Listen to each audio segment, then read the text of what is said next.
কি এত বড় কথা? আমি ডাক্তার না? আপনি জানেন আমি ইন্ডিয়া থেকে ট্রেনিং করে এসেছি। আমি এই যে বাচ্চাদের খাওয়া দাওয়ার প্রতি অরুচির প্রতি আমি জাপান থেকে 2টা ডিগ্রি নিয়ে এসেছি। হ্যাঁ, আমি ডিএমএফ ডিগ্রিধারী একজন ব্যক্তি। আমার কতগুলো ডিগ্রি আছে আপনি দেখতে পাচ্ছেন?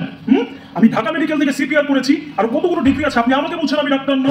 উল্টাপাল্টা কথা বলেন। এই এসব কোথা থেকে আসে? বের করো এদেরকে। এই নেক্সট রুগী ডাকো।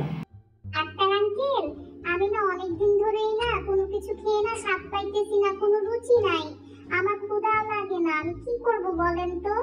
আমাকে একটু দেখে দেন। কি বলছোটা কি মামুনি? তোমার এত ছোট বয়সে খাওয়ায় অরুচি? না না না না না না না, তোমার কিছু টেস্টের দরকার আছে। দাঁড়াও দাঁড়াও দাঁড়াও। আচ্ছা, এই যে আপনি তো ওর সাথে এসেছেন তাই না? এই যে আমি এই যে কিছু ওষুধ লিখে দিচ্ছি আর হচ্ছে কিছু টেস্ট দিচ্ছি, বুঝছেন? ওর ব্লাড টেস্ট করতে হবে। হ্যাঁ, ওর মনে হয় এন্ডোস্কোপিও করার প্রয়োজন পড়তে পারে, বুঝতে পেরেছেন? আর এই যে অ্যান্টিবায়োটিক গুলো দিলাম, এই যে এই 2টা সুন্দর মতো নিয়ম মতো খাওয়াতে হবে। হ্যাঁ, একদম টানা 10 দিন খাওয়াবেন। আর সাথে এই যে আমি আরো কিছু ওষুধও দিয়ে দিয়েছি, সিরাপও দিয়ে দিয়েছি। এগুলো কিন্তু সুন্দর মতো খাইয়ে 20 দিন মতো দেখবেন। যদি সমস্যা সমাধান হয়ে যায় তাহলে যে টেস্ট রিপোর্টগুলো একটু দেখে দিব, আমাকে একটু এসে দেখায়। আর না হলে কিছু পরীক্ষা নিরীক্ষার পাশাপাশি কিছু অপারেশনেরও প্রয়োজন পড়তে পারে, বুঝতে পেরেছেন? খুব সিরিয়াস অবস্থা। জি, বুঝতে পেরেছি। আর এটাও বুঝতে পেরেছি আপনি আর যাই হন ডাক্তার তো মোটেই না।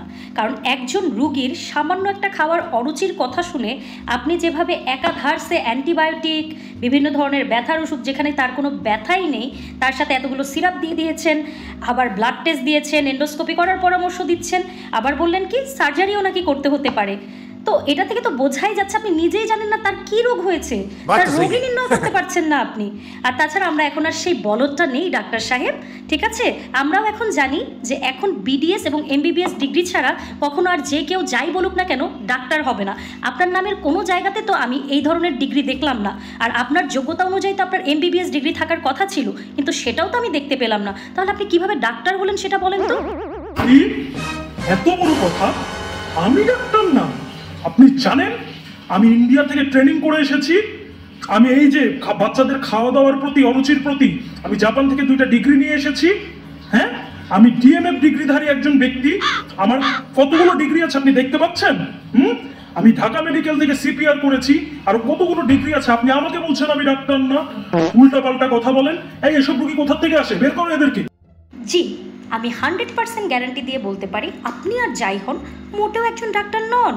কারণ আপনার নামের পাশে কোনো এমবিবিএস বা বিডিএস ডিগ্রি তো নেই। আর আপনি যেখানে চিকিৎসা দিতে বসেছেন সেখানে আপনার নামের পাশে এমবিবিএসই যখন নেই, তার মানে তো আপনি একজন ডক্টর না। আমাদেরকে এখন আর এত বলদ ভাববেন না, ঠিক আছে? আপনি নিজের চিকিৎসাও তো করবেন একজন ডাক্তারের কাছে গিয়ে, আর সেখানে আমাদের চিকিৎসা করার জন্য আপনি বসে আছেন। ধরুন আপনার প্রেসক্রিপশন, চল।